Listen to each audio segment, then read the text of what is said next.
தேசத்தில் மழை பெய்யாது என்று அறிவித்துவிட்டு எலியா தனித்து சென்று விடுகிறார். அவர் எங்கே சென்றார்? கேரித் ஆற்றண்டைக்கு சென்றார். அங்கே அவர் தேவனோடு தனித்திருந்தார். அப்பொழுது அமெரிக்கையோடு சாப்பிடும் வெறும் துணிக்கையே நலம் என்பதை தேவனிடத்திலே கற்றுக்கொண்டார். இதே போல அநேக நடவடிக்கைகளையும் செழுமையையும் கொண்ட பார்வோரின் அரண்மனையை விட்டு தேவன் மோசேயை வெளியே கொண்டு வந்தார். ஓரே பர்வதத்தில் வைத்து மோசேக்கும் அவர் கற்றுக் கொடுத்தார்.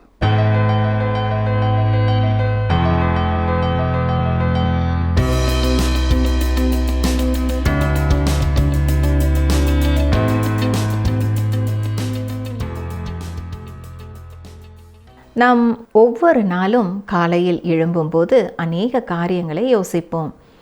இன்று நான் இதை செய்ய வேண்டும், அதை செய்ய வேண்டும், இதை செய்தால் இது நடக்கும், அதை செய்தால் அது நடக்கும் என்று எக்கச்சக்கமான காரியங்களை குறித்து நாம் யோசித்து கொண்டே இருப்பது வழக்கமான ஒரு விஷயமாகும். இப்படி யோசிக்கும் நாம் என்றாவது இப்படி சிந்தித்திருக்கிறோமா? காரிய சித்தி கர்த்தரால் வரும். ஆகவே நாம் செய்யும் அனைத்தையும் அவருடைய கரத்தில் ஒப்பு கொடுக்க வேண்டும் என்று சிந்தித்திருக்கிறோமா? கண்டிப்பாக அநேகருடைய பதில் இல்லை என்பதாகவே இருக்கிறது. இப்படி இல்லை என்று இருப்பதால் நாம் அநேக நேரங்களில் இரவில் மீண்டும் படுக்கைக்கு திரும்பும்போது மிகவும் குழப்பங்களுடனும் சந்தேகங்களுடனும் பதற்றங்களுடனும் தான் உறங்கச் செல்கிறோம். இது நம் உடலுக்கும் கேடு, உயிருக்கும் கேடு. அது மட்டுமல்லாமல் நம் ஆத்துமாவுக்கும் கேடு. அப்படியென்றால் நாம் செய்யும் அனைத்து செயல்களையும் கர்த்தருடைய கரத்தில் கொடுக்க வேண்டும்.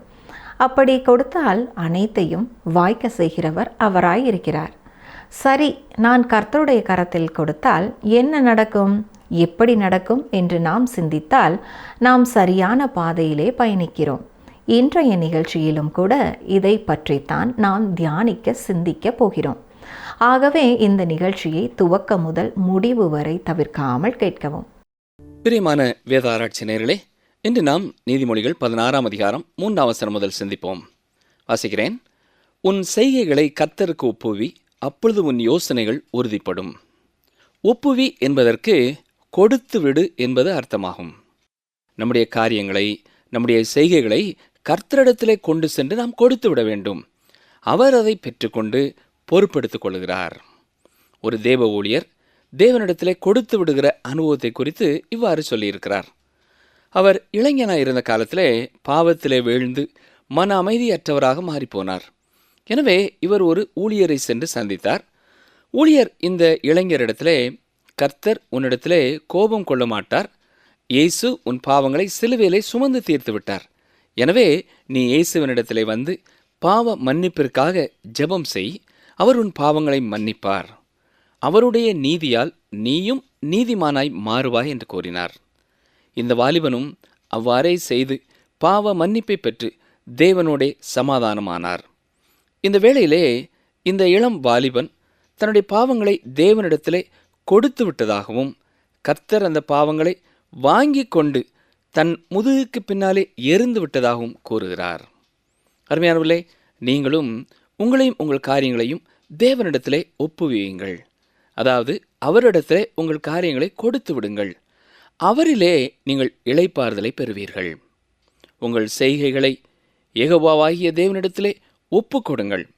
நீங்கள் உங்கள் எதிர்காலத்தை குறித்து கவலைப்பட்டு கொண்டிருக்கிறீர்களா? உங்களுடைய வாழ்க்கையிலே இப்படியெல்லாம் நடைபெறுகிறதே என்று கலங்கி கொண்டிருக்கிறீர்களா?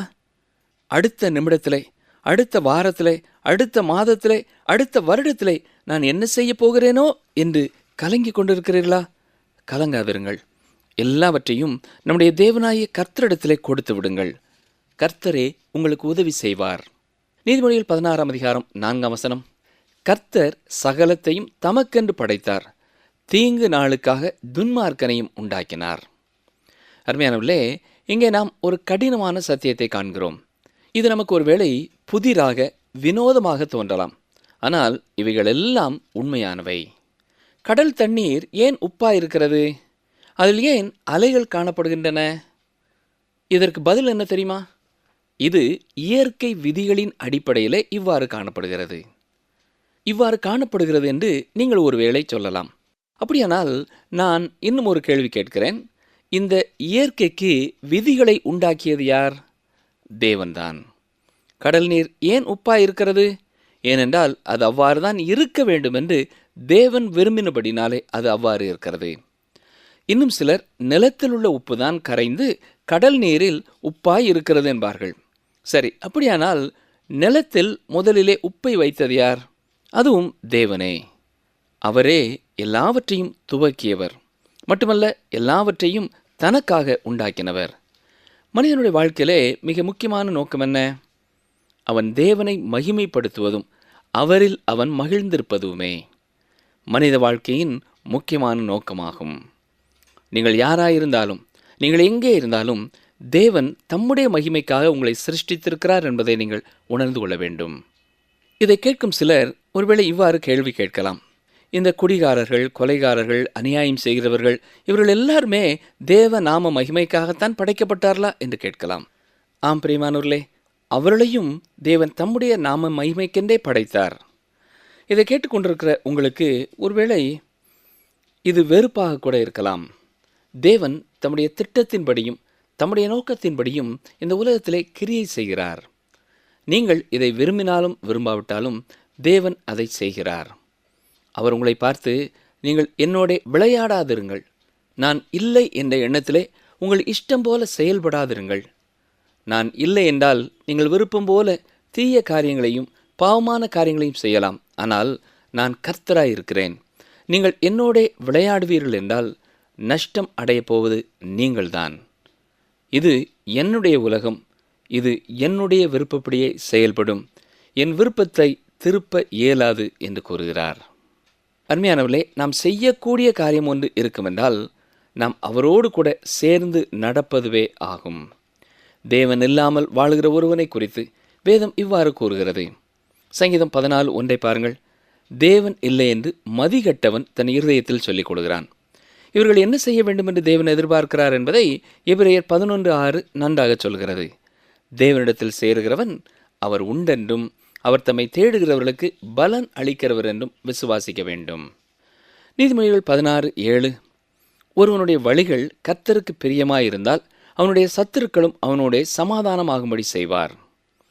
இதனுடைய அர்த்தம் சற்று வித்தியாசமானதாய் நமக்கு காணப்படலாம். நாம் கர்த்தருக்கு பிரியமாயிருந்தால் நமக்கு எதிரியே கிடையாதா என்ற கேள்வி இங்கே எழும்புவதற்கு வாய்ப்பு இருக்கிறது. இது உண்மையானால் தேவனுக்கு எதிரியே கிடையாது என்று அர்த்தமாகிவிடும். ஆனால் கர்த்தருக்கும் எதிரிகள் காணப்படுகிறார்கள். இதற்கு நாம் இவ்வாறு அர்த்தம் கொள்ளக்கூடாது. கவனியுங்கள், எப்படி அர்த்தம் கொள்ள வேண்டும்? உங்களுடைய வழிகள் கர்த்தருக்கு பிரியமாயிருந்தால் உங்களுக்கு சத்துருக்கள் உருவாவார்கள், அவர்கள் உங்களை வெறுப்பார்கள். ஆனால் கர்த்தர் உங்களுடன் இருந்து செயல்படுவதை இவர்கள் காணும் பொழுது கர்த்தர் உங்களோடு இருக்கிறார் என்பதை ஏற்றுக்கொள்வார்கள், உங்களுக்கு பணிந்து செல்வார்கள். இதுவே மிகவும் முக்கியமான காரியம். நீதிமொழிகள் 16:11 சுமுத்திரையான நிறைகோலும் தராசும் கர்த்தருடையது, பையில் இருக்கும் நிறைக்கல்லெல்லாம் அவருடைய செயல். இந்த வார்த்தைகளை ஒவ்வொரு வியாபாரியும் ஒவ்வொரு கடைக்காரர்களும் கவனத்திலே கொண்டவர்களாய் செயல்பட வேண்டும். நீதிமொழிகள் 16:18 அழிவுக்கு முன்னானது அகந்தை, விழுதலுக்கு முன்னானது மனமேட்டிமை. இந்த வசனத்தை உங்கள் வேதாகமத்திலே நீங்கள் குறித்து கொள்ள வேண்டும். மனமேட்டிமையும் அகந்தையும் ஒரு மனிதனுக்கு வருகிறதென்றால் நீங்கள் தெரிந்து கொள்ள வேண்டியது அவனுக்கு அழிவு நெருங்கி கொண்டிருக்கிறது. மட்டுமல்ல, உங்களுக்குள்ளும் இந்த சுபாவம் வந்து விடாதபடி கர்த்தருடைய சமூகத்திலே தினமும் உங்களை தாழ்த்தி ஜெபித்து ஒப்பு கொடுங்கள். நீதிமொழிகள் 16:19 அகங்காரிகளோடே கொள்ளை பொருளை பங்கிடுவதை பார்க்கிலும் சிறுமையானவர்களோடே மன தாழ்மையாயிருப்பது நலம். இங்கேயும் அகங்காரியானவனை பற்றி, அதாவது மனமேட்டிமை உள்ளவனை பற்றி வலியுறுத்தி சொல்லப்படுகிறது. தேவன் வெறுக்கிற காரியங்களிலே இந்த மனமேட்டிமை உண்டு என்பதை நாம் ஏற்கனவே பார்த்தோம். இதுதான் சாத்தானுடைய பாவமும். அவன் பிரதானமான தூதனாக, விடியற்காலையின் மகனாக, தேவனுடைய சிருஷ்டிப்பிலே மிகச் சிறந்தவனாக காணப்பட்டான். இந்த லூசிஃபரின் உள்ளத்தில் ஏற்பட்ட பெருமை என்ற பாவமே அவனை அவனுடைய நல்ல நிலைமையிலிருந்து கீழே தள்ள வைத்தது. அவனுக்கு தேவனால் கொடுக்கப்பட்ட தெரிந்தெடுக்கும் வாய்ப்பை தவறாக அவன் பயன்படுத்தினதினாலே, தன்னை தேவனுக்கு மேலாகவும் உயர்த்த வேண்டும் என்று எண்ணினபடினாலே அவனுடைய வீழ்ச்சி ஏற்பட்டது. இந்த தெரிந்தெடுக்கும் வாய்ப்பு அல்லது சுய சித்தம் என்பது மனிதனுக்கு தேவனாலேயே கொடுக்கப்பட்டிருக்கிறது. இது ஒரு ஆபத்தான கருவியாகும். இதன் மூலமாக அவன் என்ன செய்ய விரும்புகிறானோ அதை அவன் தெரிந்தெடுத்து செய்யலாம். எதை தெரிந்தெடுத்து வாழ விரும்புகிறானோ அந்த வழியை அவன் தெரிந்தெடுத்து கொள்ள முடியும். இதிலே பெருமை வருவதற்கும் தேவனுக்கு எதிராக செயல்படுவதற்கும் வாய்ப்பு இருக்கிறது. இதையும் நாம் மறந்து போகக்கூடாது. இந்த பெருமையை பற்றிய காரியங்களை குறித்து அநேக வேத வசனங்கள் விளக்கமாய் சொல்கின்றன. எஸ்தர் புஸ்தகத்திலே ஆமானுடைய பெருமையை நாம் பார்த்தோம். மேலும் அப்சலோம் மனமேட்டுமையினாலே தாவீதுக்கு எதிராக கலகத்திலே இறங்கினதையும், கோலியாத் தனது அகந்தையினாலே தாவீதுக்கு எதிராக பேசினவைகளையும், ஆகாப் பெருமையினாலேயே எப்பொழுதும் நிரம்பி இருந்ததையும் குறித்து வேதத்திலே நாம் வாசிக்கிறோம். நீதிமொழிகள் 16:24, இனிய சொற்கள் தேன் கூடு போல் ஆத்துமாவுக்கு மதுரமும் எலும்புகளுக்கு ஔஷதமும் ஆகும். இனிய சொற்கள். நாம் இனிய சொற்களை கேட்க விரும்புகிறோம் இல்லையா? ஆனால் செய்தித்தாளை பாருங்கள், அநேக துர்ச்செய்திகள் தான் வருகின்றன. காரணம் என்ன? பூமியில் அநேக துர்ச்செய்திகளே நடைபெறுகின்றன. ஆனால் வேதத்தை வாசித்து பாருங்கள், அங்கே எல்லாமே நற்செய்தி தான், இனிமையான சொற்கள் தான். சுவிசேஷம் என்பதும் இதுதான். ஆனால் அநேகர் இந்த இனிமையான வேதத்தை வாசிப்பதில்லை என்பதே வருந்தத்தக்க ஒரு செய்தியாகும். நிகழ்ச்சி கேட்டுக்கொண்டிருக்கிற எனக்கு அருமையான சகோதரனை சகோதரியே, செய்தித்தாளை வாசித்து வாசித்து நீங்கள் சோர்ந்து போயிருக்கிறீர்களா? காலையிலேயும் மாலையிலேயும் வேத புத்தகத்தை திறந்து நீங்கள் வாசியுங்கள். அதுவே உங்கள் உள்ளத்திற்கு மகிழ்ச்சியையும் சமாதானத்தையும் கொடுக்கும். தேவ பிள்ளைகளாகிய நாமும் இனிமையான சொற்களையே பேச வேண்டும். நீதிமொழிகள் 16:25, மனுஷனுக்கு செம்மையாய் தோன்றுகிற வழியுண்டு, அதன் முடிவோ மரண வழிகள். நாம் இதே வசனத்தை நீதிமொழிகள் 14:12 பார்க்கிறோம். இருந்தபோதிலும் ஏன் திரும்பவும் வேதத்திலே இது சொல்லப்பட்டிருக்கிறது? காரணம், ஒரு வசனம் திரும்ப திரும்ப கூறப்படும் பொழுது அது மிக முக்கியமானது என்பதை நாம் உணர்ந்து கொள்ள வேண்டும். நீதிமொழிகள் 16:27, பேலியாளின் மகன் கிண்டி விடுகிறான், எரிகிற அக்கினி போன்றது அவன் உதடுகளில் இருக்கிறது. இந்த வசனத்திற்கு பொருந்துகிற நபர்கள் உங்கள் நண்பர்கள் வட்டாரத்திலே கூட இருக்கலாம். ஒரு தேவ ஊழியரின் நண்பர் எப்பொழுதும் இவ்வாறே கூறுவாராம், நண்பனே, இதை கேள்விப்பட்டாயா, அதை கேள்விப்பட்டாயா என்று ஆரம்பித்து அநேகரை பற்றி கோள் சொல்வாராம். இதற்கு அந்த தேவ மனிதர் காது திறந்திருந்தாலும் மனதை அடைத்து கொள்வாராம். அருமையானவர்களே, நாம் நம்முடைய நாவையும் உதடுகளையும் இப்படிப்பட்ட காரியங்களுக்கு விலைக்கு காத்துக்கொள்ள வேண்டும். நீதிமொழிகள் 16:28, மாறுபாடு உள்ளவன் சண்டையை கிளப்பி விடுகிறான், கோள் சொல்லுகிறவன் பிராண சிநேகிதரையும் பிரித்து விடுகிறான்.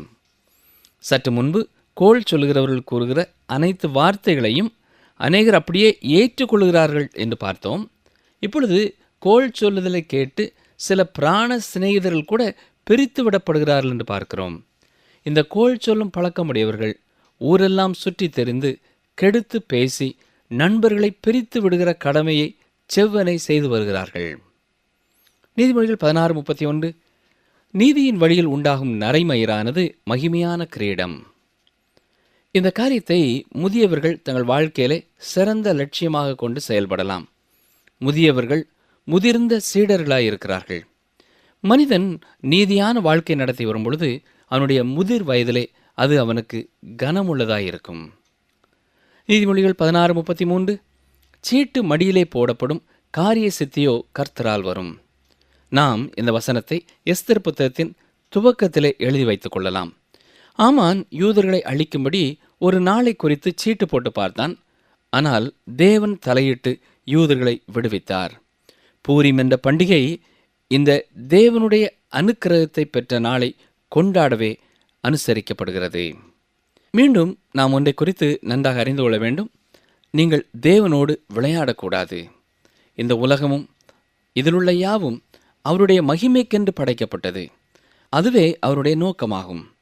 நீங்கள் அவருக்கு எதிர்த்து நிற்க விரும்புகிறீர்களா அல்லது அவரோடு ஒத்துழைத்து செல்ல விரும்புகிறீர்களா? சற்றே யோசித்து பாருங்கள். உங்களுடைய விருப்பம் அல்ல, எப்பொழுதும் தேவனுடைய விருப்பமே ஜெயம் பெறும் என்பதை அறிந்து கொள்ளுங்கள். நாம் அவரோடு கூட சமாதானமாகி விசுவாசத்தினால் உண்டாகும் நீதியை பெற்று வாழ்வதே மிக சிறந்த ஒரு வாழ்க்கையாகும். தொடர்ந்து நாம் நீதிமொழிகள் 17 பார்ப்போம். நீதிமொழிகள் 17 1, சண்டையோடு கூடிய வீடு நிறைந்த கொழுமையான பதார்த்தங்களை பார்க்கிலும் அமெரிக்கையோடே சாப்பிடும் வெறும் துணிக்கையே நலம். இந்த வசனத்தின் அர்த்தம் நீதிமொழிகள் 15:17 உள்ள வார்த்தையின் அர்த்தத்திற்கு ஒத்து வருகிறதை கவனித்து பாருங்கள். பகையோடு இருக்கும் கொழுத்த எருதின் கரியை பார்க்கிலும் சிநேகத்தோடு இருக்கும் இலைக்கரியே நல்லது. இந்த வசனத்திலே சண்டையோடு கூடிய வீடு நிறைந்த கொழுமையான பதார்த்தங்களை பார்க்கிலும் என்ற பகுதியிலே கொழுமையான பதார்த்தம் என்பது பலியை செலுத்த பயன்படுத்தப்படும் பொருட்களை குறிக்கிறது. அதாவது மத சடங்காச்சாரத்தை இது குறிக்கிறது. நீங்கள் பலியை செலுத்தலாம், ஆனால் இந்த செயல் நடைபெறுவதனாலே தேவன் கிரியை செய்கிறார் என்று நினைத்து விடக்கூடாது. நீங்கள் பலியை செலுத்தலாம், ஆனால் நீங்கள் அந்த பலியை செலுத்துவதனாலே தான் தேவன் கிரியை செய்ய போகிறார் என்று நினைத்து விடக்கூடாது. திருச்சபையிலே அநேக ஆவிக்குரிய கூட்டங்கள் இன்னும் பலவிதமான நடவடிக்கைகள் நடப்பதனாலே தேவன் அங்கே அதிகமாக செயல்படுகிறார் என்று கணக்கிடக்கூடாது. இவ்வாறு கூட்டங்களினாலும் அமைப்புகளினாலும் சபையிலே போட்டியும் பொறாமையும் தான் ஏற்படுமே தவிர, இப்படிப்பட்ட நற்செயல்களினாலே அங்கே தேவனுடைய பிரசன்னம் திட்டமாய் இருக்கிறது என்று கூற முடியாது. எலியாவின் வாழ்க்கையை பாருங்கள். அவர் ஆகாப் மற்றும் ஏசபேல் ஆட்சியின் பொழுது அரண்மனையிலே இருக்கிறார். அரண்மனையிலே அநேக மத சம்பந்தப்பட்ட நடவடிக்கைகளும் மற்ற நடவடிக்கைகளும் நடைபெற்று கொண்டிருந்தன. ஆனால் எலியாவிற்கு இவைகளெல்லாம் பிடிக்கவில்லை. தேவன் மீண்டும் சொல்லுகிற வரையிலே தேசத்திலே மழை பெய்யாது என்று எலியா அறிவித்துவிட்டு வெளியேறி விடுகிறார். எங்கே அவர் சென்றார்? கேரித் ஆற்றண்டைக்கு சென்றார். அங்கே அவர் தேவனோடு தனித்திருந்தார். அப்பொழுது அமெரிக்கையோடே சாப்பிடும் வெறும் துணிக்கையே நலம் என்பதை தேவன் அவருக்கு கற்றுக் கொடுத்தார். அதே போலத்தான் அநேக நடவடிக்கைகளையும் செழுமையையும் கொண்ட எகிப்திய மன்னனான பார்வோனின் அரண்மனையை விட்டு கர்த்தர் மோசேயையும் வெளியே கொண்டு வந்தார். அவனை ஊரை பர்வதத்திலே வைத்து கற்றுக் கொடுத்தார். மோசேயும் எலியாவும் அமெரிக்கையோடே சாப்பிடும் வெறும் துணிக்கே நலம் என்பதை நிச்சயமாக கர்த்தரிடத்திலே கற்றுக்கொண்டார்கள். அருமையானவர்களே, நாம் தனித்து தேவனோடு இருக்கும் பழக்கத்தை உருவாக்கி கொள்ள வேண்டும். நாம் உலக நடவடிக்கைகளிலேயும் வம்புகளிலேயும் சண்டைகளிலேயும் தலையிட்டு நம்முடைய மன அமைதியை இழந்து போகக்கூடாது. இவைகளை விட தேவனோடு தனித்திருந்து வாழ்வது சிறந்த ஒரு காரியமாகும். அப்பொழுது சாதாரணமான உணவு வகைகளை நாம் எடுத்துக்கொண்டாலும் அது மகிழ்ச்சி நிறைந்ததாய் இருக்கும். உங்கள் குடும்பத்தோடே நேரம் செலவு செய்யுங்கள். மன மகிழ்ச்சியான நிலையை குடும்பத்திலே உருவாக்குங்கள். கணவன் மனைவி இருவரும் கருத்துக்களை பரிமாறிக்கொண்டு ஒருவரை ஒருவர் புரிந்து கொண்டு ஒருவருக்காக ஒருவர் வாழ உங்களை அர்ப்பணியுங்கள். அப்பொழுது வீட்டிலே கசப்போ பிரச்சனைகளோ இருக்காது. உங்கள் வீட்டில் மிகவும் சாதாரணமான உணவு இருக்கும் பொழுதும் உங்கள் உள்ளத்திலே நிறைவான மகிழ்ச்சி தங்கியிருக்கும். உங்கள் உணவிலே மகிழ்ச்சி இல்லை, உங்கள் உள்ளத்திலே தான் மகிழ்ச்சி இருக்கிறது. நாம் மனதை தேவ உதவியோடு பக்குவப்படுத்திக் கொள்ளும் பொழுது எல்லா சூழ்நிலைகளிலேயும் நாம் மன மகிழ்ச்சியாய் இருக்க முடியும். நீதிமொழிகள் 17:2 புத்தி உள்ள வேலைக்காரன் லட்சை உண்டாக்குகிற புத்திரனை ஆண்டு சகோதரருக்குள்ள சுதந்திரத்தில் பங்கடைவான். உண்மை இல்லாத மகனை விட உண்மை உள்ள வேலைக்காரன் சிறந்தவன். அதே போல நம்பிக்கைக்கு பாத்திரமாய் இல்லாத மகனை விட நம்பிக்கைக்கு பாத்திரமான வேலைக்காரன் சிறந்தவன். ஆபிரகாமையும் அவனுடைய வேலைக்காரரையும் தாவீதையும் அவனுடைய மகனையும் இங்கே நினைவு கூறுவது பொருத்தமானதாயிருக்கும். ஆபிரகாம் எலியேசரை குறித்து ஆதியாகமம் 15:2 கூறுவதை கவனியுங்கள். ஆபிரகாம் எலியேசரை ஒரு சுதந்திரவாளியாகவே கருதுகிறான். அந்த அளவிற்கு அவன் ஆபிரகாமின் மதிப்பை பெற்றிருந்தான். லட்சியம் உண்டாக்குகிற மகனுக்கு எடுத்துக்காட்டாக அப்சலோமை பார்க்கலாம். இவன் தன்னுடைய தகப்பனுக்கே எதிராக கலகத்திலே ஈடுபட்டவன். இவனை விட உண்மை உள்ள வேலைக்காரர்கள் எத்தனையோ பேர் தாவீதுக்கு இருந்தார்கள் இல்லையா? நீதிமொழிகள் 17:3 பாருங்கள். வெள்ளியை குகையும் பொன்னை புடமும் சோதிக்கும், இருதயங்களை சோதிக்கிறவரோ கர்த்தர். வெள்ளியையும் பொன்னையும் சுத்தப்படுத்த வேண்டியது அவசியம். வெள்ளியை பானையிலே வைத்து அதை சூடாக்கி அதை உருக வைப்பார்கள். பின்னர் அதிலிருந்து அழுக்குகள் களிம்புகள் நீக்கிவிடப்படும். இப்பொழுது அது சுத்தமானதாகவும் உபயோகத்திற்கு ஏற்றதாகவும் விலையேற பெற்றதாகவும் மாறுகிறது. தங்கத்தையும் அந்த விதமாகவே புடமிட்டு சூடேற்றி சுத்திகரிக்கிறார்கள். இதுபோல தேவனும் தன்னுடைய ஜனத்தை உபத்திரவத்தின் குகையிலே சுத்திகரிக்கிறார். அவர்கள் இருதயங்களிலே சில மாற்றத்தை செய்து அதை உபயோகமானதாக மாற்ற தேவன் அவ்வாறு செயல்படுகிறார். இதனால் இருதயத்தை ஸ்திரப்படுத்தி சிறந்த ஒரு மகனாக மகளாக விசுவாசிகளை தேவன் உருவாக்குகிறார். அருமையானவர்களே, நீங்களும் நானும் பொன்னையும் வெள்ளியையும் விட விலையேற பெற்றவர்கள். எனவே நாம் சோதிக்கப்படும் பொழுது நாம் சோர்ந்து போய்விடக்கூடாது. 1 பேதுரு 1 6 7 வசனங்களை கவனியுங்கள். இதிலே நீங்கள் மிகவும் சந்தோஷப்படுகிறீர்கள். என்றாலும் துன்பப்பட வேண்டியது அவசியமானதால் இப்பொழுது கொஞ்ச காலம் பலவிதமான சோதனைகளினாலே துக்கப்படுகிறீர்கள். அழிந்து போகிற பொன் அக்கினியினாலே சோதிக்கப்படும். அதை பார்க்கிலும் அதிக விலையேற பெற்றதாயிருக்கிற உங்கள் விசுவாசம் சோதிக்கப்பட்டு இயேசு கிறிஸ்து வெளிப்படும் பொழுது உங்களுக்கு புகழ்ச்சியும் கனமும் மகிமையும் உண்டாக காணப்படும். தேவன் இந்த வழியையே பயன்படுத்துகிறார். யோபுவை உபத்திரவத்தின் குகையிலே செல்வதற்கு தேவன் அனுமதித்ததிலே ஒரு நோக்கம் இருக்கிறது. அதுபோல அப்போஸ்தலனாகிய பவுலின் மாம்சத்திலே ஒரு முள் கொடுக்கப்பட்டிருந்ததிலும் ஒரு நோக்கம் இருக்கிறது. ஆதி திருச்சபையிலே கர்த்தர் உபத்திரவத்தை அனுமதித்து அதிலே அநேகரை இரத்த சாட்சிகளாக மரிக்க அர்ப்பணித்தபடியினாலே இந்த உபத்திரவம் சபையை விசுவாசத்திலே பலப்படுத்தியது. மட்டுமல்ல, சபையை ஒரு அமைப்பிற்குள்ளே அது கொண்டு வந்தது.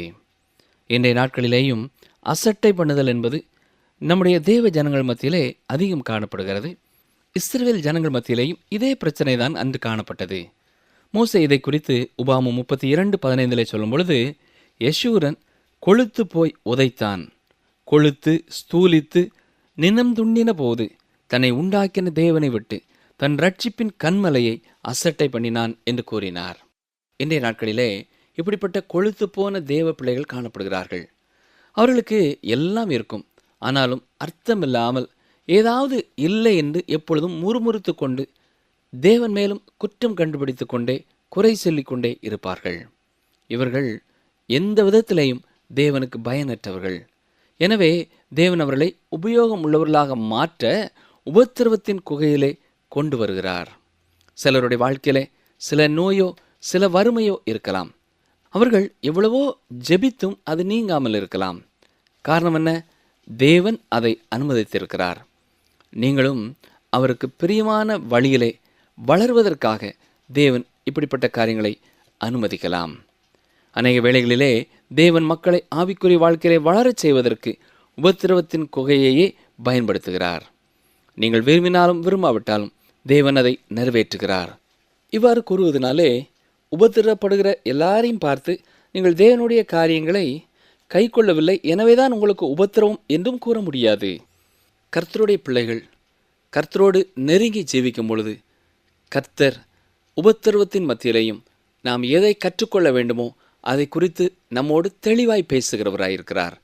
நிகழ்ச்சியை கேட்டுக்கொண்டிருக்கிற எனக்கு அருமையான சகோதரனே, அருமையான சகோதரியே, ஒருவேளை நீங்களும் உபத்திரவத்தின் குகையிலே புடமிடப்பட்டு கொண்டிருப்பீர்கள் என்றால், ஆண்டவரே, நான் எதை கற்றுக்கொள்ள வேண்டும், என்னுடைய வாழ்க்கையிலே நான் எந்த பகுதியிலே எதை நான் சீர்படுத்த வேண்டும் என்பதை கருத்தோடு நீங்கள் ஜெபிக்கும் பொழுது ஆண்டவர் உங்களுக்கு அதை நிச்சயமாய் வெளிப்படுத்துவார். அவர் கற்றுக் கொடுக்கும் காரியங்களுக்கு கீழ்ப்படியுங்கள். அதை குறித்து தெளிவாக நீங்கள் செயல்பட போகிறீர்கள் என்பதை குறித்த தெளிவான தீர்மானத்தை செய்யுங்கள். அப்பொழுது உங்களுடைய வாழ்க்கையிலே கர்த்தருக்குள்ளே வளர்வதற்கும் கர்த்தருடைய நாம மகிமைக்காக ஆண்டவர் உங்களை பயன்படுத்துவதற்கும் அது பயனுள்ளதாக இருக்கும். ஜெபிப்போமா? எங்களை நேசிக்கிற எங்கள் அன்பின் பரமபிதாவே, இந்த அநேக சத்தியங்களை குறித்து நாங்கள் பார்த்தோம். குறிப்பாக நீர் எங்களை உபத்திரவத்தின் குகையிலே தெரிந்து கொள்கிற ஆண்டவர் என்பதையும் மறுபடியும் எங்களுக்கு நினைப்பூட்டினீர். உமக்கு நன்றி செலுத்துகிறோம். இந்த நாளிலேயும் யார் யார் உபத்திரவத்தின் குகை வழியாக கடந்து சென்று கொண்டு இருக்கிறார்களோ, ஆண்டவரே, உம்முடைய பிள்ளைகளுடைய வாழ்க்கையிலே எந்த நோக்கத்திற்காக இந்த உபத்திரவங்களை, பாடுகளை, வேதனைகளை, கஷ்டங்களை நீர் அனுமதித்தீரோ அந்த நோக்கத்தை நிறைவேற்ற வேண்டும் என்று சொல்லி நாங்கள் ஜெபிக்கிறோம். அப்படி இல்லாமல் தங்களது சொந்த தவறான காரியங்களினாலே உபத்திரப்பட்டு கொண்டிருக்கிறவருடைய வாழ்க்கையிலையும் அவர்கள் உண்மை அறிந்து கொள்ளவும் உமக்கு தங்கள் வாழ்க்கையை பூரணமாய் ஒப்பு கொடுக்கவும் நேரே அவர்களை வழிநடத்த வேண்டும் என்று சொல்லி நாங்கள் ஜெபிக்கிறோம். எங்கள் பாவங்களை நீர் மன்னித்திருக்கிறீர் என்ற நிச்சயம் உள்ளவர்களாய் எப்பொழுது நாங்கள் வாழ எங்களுக்கு உதவி செய்தல்லும். உம்முடைய வழியை புரிந்து கொள்ளும் ஞானத்தையும் கிருபையும் விவேகத்தையும் நீரே உம்முடைய தூய ஆவியினாலே எங்களுக்கு அருளி செய்ய வேண்டும் என்று கேட்கிறோம். இந்த நிகழ்ச்சியை இன்றைக்கு கேட்டுக்கொண்டிருக்கிற ஒவ்வொருவரையும் ஆசீர்வதித்தருளும். அவருடைய வாழ்க்கையிலே நீர் அவர்களுக்கு போதுமானவராயிருந்து அனுதினமும் அவர்களை நீர் வழி நடத்த ஒப்புக் கொடுக்கிறோம். இயேசுவின் நல்ல நாமத்தினாலே மனத்தாழ்மையோடு வேண்டிக் கொள்கிறோம் பிதாவே, ஆமேன். என்ன நண்பர்களே, நான் கூறியது போல இந்த செய்தியை முழுவதுமாக கவனித்தீர்களா? கவனித்தீர்கள் என்றால் உங்களுக்கே தெரிந்திருக்கும். நாம் செய்யும் செயல்கள் அனைத்தையும் கர்த்தருடைய கரத்தில் கொடுத்துவிட்டால் தேவனே நம்முடைய காரியங்களை இறங்கி செய்கிறவராக இருக்கிறார். ஏனென்றால் அவரே அனைத்தையும் துவக்கி வைப்பவர், அவரே அனைத்தையும் படைத்தவர், அவரே சகலத்தையும் தன்னுடைய மகிமைக்காக படைத்தவர். இப்படி இருக்க நாம் பெருமையுள்ளவர்களாகவும் அகந்தையுள்ளவர்களாகவும் இருக்கலாகாது. ஏனென்றால் பெருமையுடனும் அகந்தையுடனும் இருப்போமானால் நம்முடைய வழிகள் மரண வழிகளாக இருக்கும் என்பதை இந்த நீதிமொழிகள் நமக்கு தெளிவாக எடுத்துரைக்கிறது. நாம் நம்முடைய வழிகளை கர்த்தரிடத்தில் ஒப்பு கொடுத்திருந்தோமானால் நாம் பிறரை குறித்து கோள் சொல்ல மாட்டோம். நம்முடைய நாவையும் உதடையும் விலக்கி காத்து கொள்வோம். ஆகவே பிரியமானவர்களே, நாம் நம்முடைய வழிகளை தேவனிடத்தில் ஒப்பு கொடுத்தவர்களாக இருப்போம். தேவன் தாமே நம்மை ஆசிர்வதிப்பாராக. உங்களில் 2 பேர் தாங்கள் வேண்டிக் கொள்ளப் போகிற எந்த காரியத்தை குறித்தாகிலும் பூமியிலே ஒருமனப்பட்டிருந்தால் பரலோகத்தில் இருக்கிற என் பிதாவினால் அது அவர்களுக்கு உண்டாகும் என்று உங்களுக்கு சொல்லுகிறேன். மத்தேயு 18:19.